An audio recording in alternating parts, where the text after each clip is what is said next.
The food service van had double tires in the back and mud flaps that carried silhouettes of silver ears on their black rubber. The man behind the wheel had florid cheeks, blue eyes, and bushy eyebrows. He spoke in a deep voice to Finn, who pulled the passenger door open. Everyone in back, find places to hide in case they check back there. It'll be pitch black in there, so once I pull that door down, hurry. He popped open his door. Finn rushed the others into the back. They climbed up into a refrigerated area of cardboard boxes filled with fresh fruits and vegetables, stacked onto wood pallets and strapped to the walls. Each stack offered a place to hide behind. The kids doubled up. Charlene and Willa hid behind a tower of raspberry and strawberry flats. Maybeck and Philby ducked behind the lettuce, leaving Finn and Amanda to press into a small space behind 6 stacked boxes of carrots. Okay, that's good. Stay like that. All set.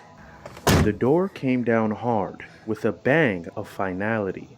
It was dark as a cave inside. The refrigerator unit near the cab wheezed loudly as it blew an icy wind, freezing them. Dang, this is how I always imagined prison. What if one of us is afraid of the dark? Then she should hold on to Willa, Charlene. I didn't say it was me. Right. The truck grumbled and groaned as it lurched around a series of corners toward the backside of the animal kingdom. Pretty soon its brakes squealed to a stop. Finn and the others had been in the same situation before, at the reinforced military-like security gates at the back of the Magic Kingdom. He could picture the guards outside. Supplies and merchandise and employees came through these entrances. The driver's credentials were checked, manifests and work schedules cross-referenced. The kids heard some talking through the shell, though the words were indiscernible. Then a single thump. The Dapper Dan had elbowed the back wall of the cab, trying to warn his passengers. I dropped my purse! I can't find it! I can't find my purse! I can't see it!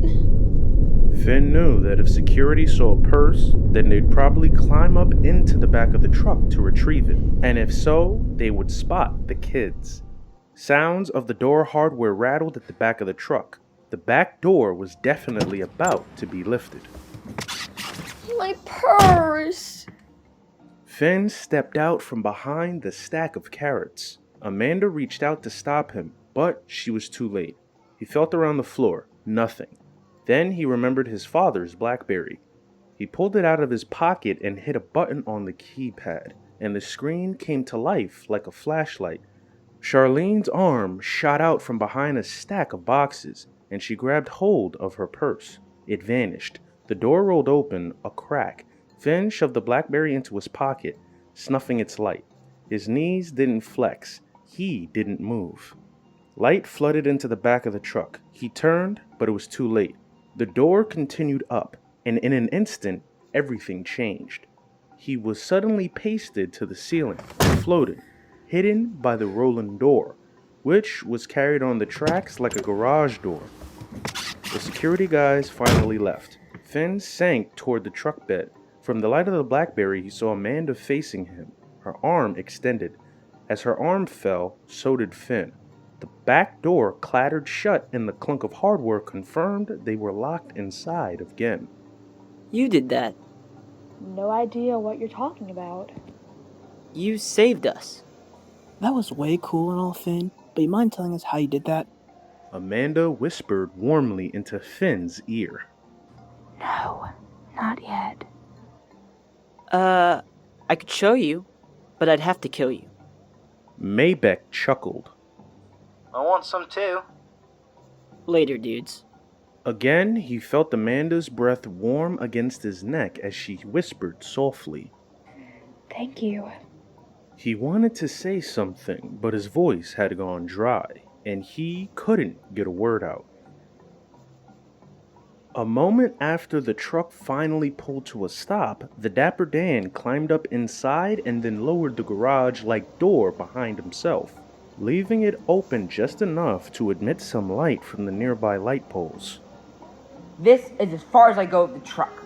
Finn gave each of you an assignment, as I understand it.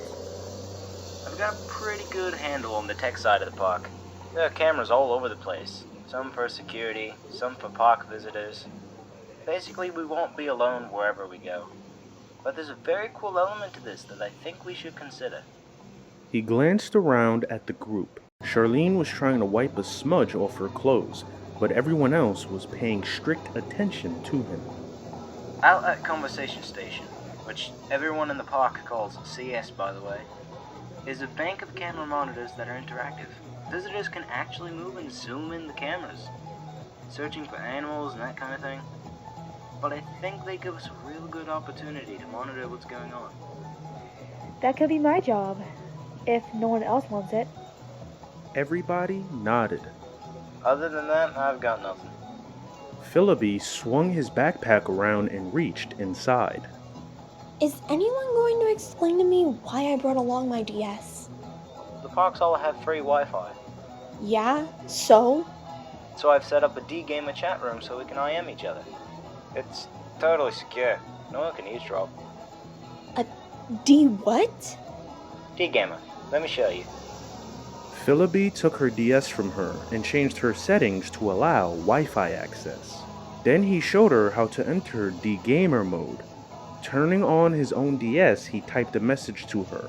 An alert appeared on her screen and she answered it. Then he switched devices with her and sent one from her device to his. How totally awesome! I never knew it could do that. It's a new feature, added last spring. Charlene took back her DS. Finn set up his sister's DS for Amanda. Philby had invited them all to join the private chat, and soon they were all texting back and forth. The Dapper Dan cleared his throat to stop them, and they put away their Nintendos. He asked if they knew their way around the park. Willa handed out maps for each of them. I'm acquainted with the layout. Basically, there are 5 areas: Asia, Africa, Camp Mini Mickey, and Dinoland USA. These 4 surround a lake that holds the 5th, Discovery Island, in the middle. The Tree of Life, some food stalls, and shopping. I don't know our plan, if we have one, but there are 5 of us, not counting Amanda, and 5 areas. Seems pretty obvious. And I'll be watching you from the conservation station. In terms of costumes, the best thing we can do is just dress as rangers or animal care. Either light green or dark green short sleeve shirts and shorts. It would be best if we could get the real thing, but I don't see how that'll happen. That will happen because I'm going to help you. Cast members are now responsible for their own uniforms. But there is a costuming shed that used to be for outfitting everyone. Now it's more of a, let's say, storage facility and a costume repair facility. But I can get you in there. Here's what I suggest. Willa will be a conservation ranger, Maybeck an animal care worker, Amanda, Philby, and I stay dressed as we are. Charlene, you get the tricky one. Which is? Divine. Thank you! The character. He wasn't giving you a compliment. Who knew? I thought your cheerleading experience might make you a better gymnast than the rest of us. Divine walks on huge stilts and dresses in total camouflage so that it's almost impossible to see her. Can you use stilts? I've used stilts before, though not really high ones. These are real high. There are 4 complete Divine outfits.